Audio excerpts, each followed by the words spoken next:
নমস্কার বন্ধুরা, তোমাদের সকলের কাছে গৌতম বুদ্ধের একটি কাহিনী শেয়ার করছি।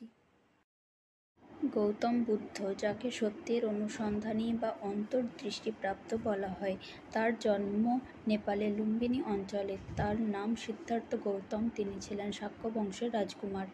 তার পিতার নাম রাজা শুদ্ধোধন। গৌতম বুদ্ধের জন্মের সময় অনেক অদ্ভুত ঘটনা ঘটে। তার মাতা মায়া দেবী স্বপ্নে একটি সাদা হাতি তার গর্ভে প্রবেশ করছে দেখেন, যা ছিল এক প্রকার সংকেত যে তিনি পৃথিবীকে একটি মহৎ পরিবর্তনের পথে নিয়ে আসবেন। গৌতম বুদ্ধের শিক্ষা। গৌতম বুদ্ধের শিক্ষার মূল পদ্ধতি ছিল মধ্যপথ। তিনি অত্যধিক আত্মনিয়ন্ত্রণ বা অত্যধিক শখের মধ্যে কোনো কিছুই নিতেন না, বরং একটি মিতব্যয়ী জীবন যাপন করতেন। তাঁর শিক্ষার মূল বক্তব্য ছিল যে একমাত্র নির্ভরশীলতা থেকে মুক্তি, তৃষ্ণা ও আকাঙ্ক্ষার অবসান, এবং আত্মজ্ঞান অর্জন মানুষের দুঃখ থেকে মুক্তির পথ। গৌতম বুদ্ধ যখন বোধি গাছের নিচে ধ্যান করছিলেন, তখন তিনি 4টি মহাসত্য বা 4টি আর্য সত্য উপলব্ধি করেন। 1. দুঃখের অস্তিত্ব। 2. দুঃখের কারণ, আকাঙ্ক্ষা বা তৃষ্ণা। 3. দুঃখের সমাপ্তি, মুক্তি। 4. দুঃখ থেকে মুক্তির পথ। 8টি পথের অন্তর্গত সুসমাচার। এগুলো ছিল তার শিক্ষার মূল কথা, যার মাধ্যমে তিনি পৃথিবী জুড়ে একটি নতুন দার্শনিক ও আধ্যাত্মিক আন্দোলন শুরু করেছিলেন। গৌতম বুদ্ধ রাজপুত্র হিসাবে সুখী জীবনযাপন করছিলেন, কিন্তু একদিন তিনি রাজ্য থেকে বাইরে বেরিয়ে এসে বিভিন্ন দীনদুঃখীদের সম্মুখীন হন।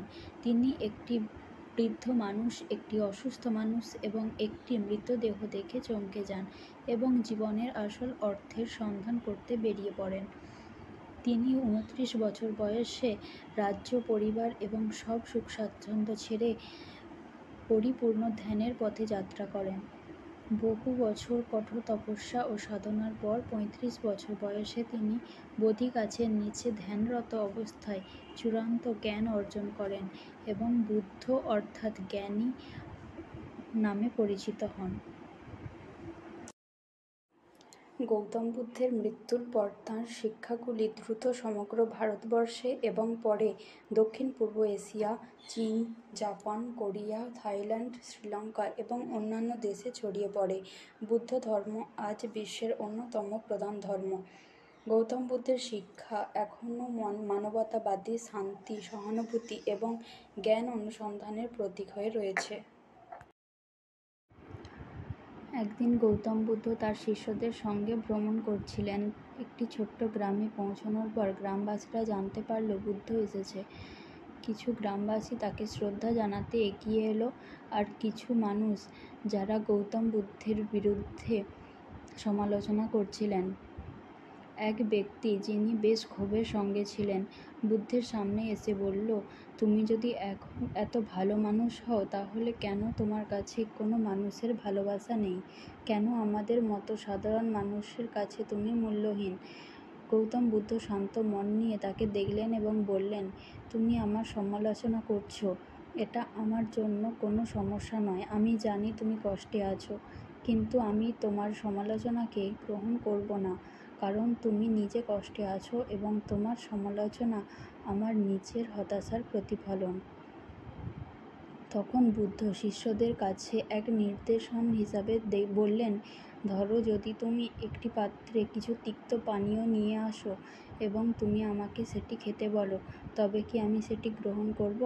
শিষ্যরা উত্তর দিল, না গুরু, আপনি সেটা গ্রহণ করবেন না।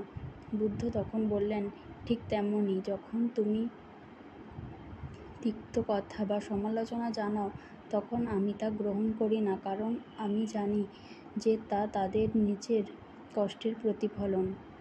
এবার সেই ব্যক্তি, যে আগে বুদ্ধকে সমালোচনা করেছিলেন, পরে বুঝতে পারলেন যে তার নিজের মধ্যে কষ্ট ও বিরক্তি ছিল, যা তিনি অন্যদের ওপর ফেলেছিলেন।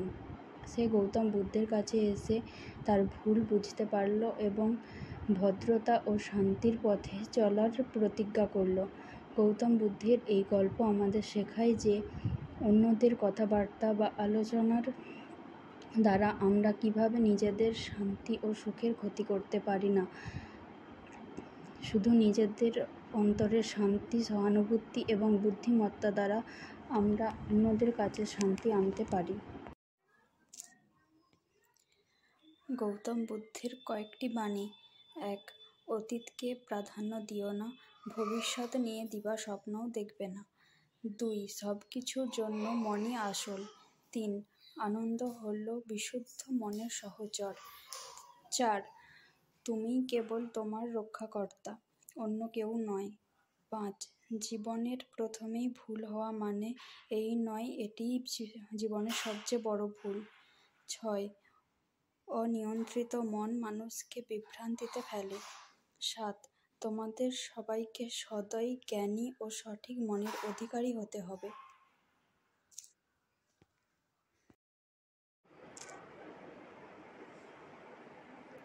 অনুগ্রহ করে সবাই আমার চ্যানেলটি সাবস্ক্রাইব করুন এবং আমার ভিডিওগুলি ভালো লাগলে লাইক করুন।